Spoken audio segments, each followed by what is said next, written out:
আপোনালোকৰ কাৰণে আৰু এটা নতুন ভিডিঅ' লৈ আহি আছোঁ।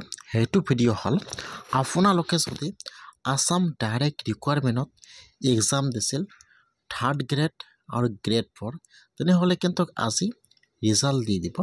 এতিয়া আপোনালোকে 3rd গ্ৰেড আৰু গ্ৰেড 4ৰ ৰিজাল্টটো কেনেকৈ আপোনালোকে নিজে আপোনাৰ মোবাইলৰ পৰা চেক কৰিব মাত্ৰ 1 ক্লিকত। মই আপোনালোকক এইটো অপশ্যনৰ লিংক দি আছোঁ।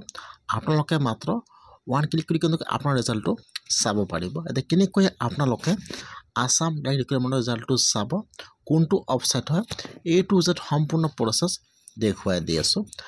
আপোনালোকৰ কাৰণে ভাল খবৰ আহি গ'ল যে আজি 3rd গ্ৰেড আৰু গ্ৰেড 4ৰ ৰিজাল্ট দি দিলে। অতি সোনকালে কিন্তু অপশ্যনৰ লিংকটো মুকলি কৰি দিয়া হ'ব। ইয়াত চাব দিয়া আছে 7 মাৰ্চ 25। ইয়াত চাব এতিয়া লিংকটো মুকলি কৰি দিয়া হোৱা নাই, অতি সোনকালে লিংকটো মুকলি কৰি দিব।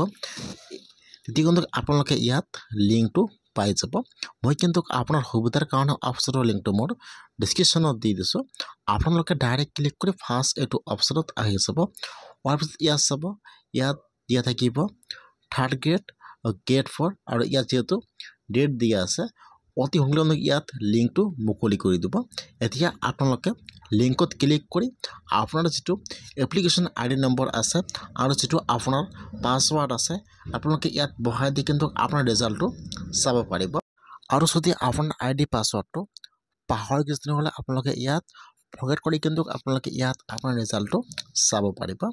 অতি সোনকালে লিংকটো আহি আছে, আপোনালোকে ক্লিক কৰি ৰিজাল্টটো চেক কৰক যে আপোনালোকে পাছ কৰিলে নে ফেইল কৰিলে কমেণ্টত জনাই দিব।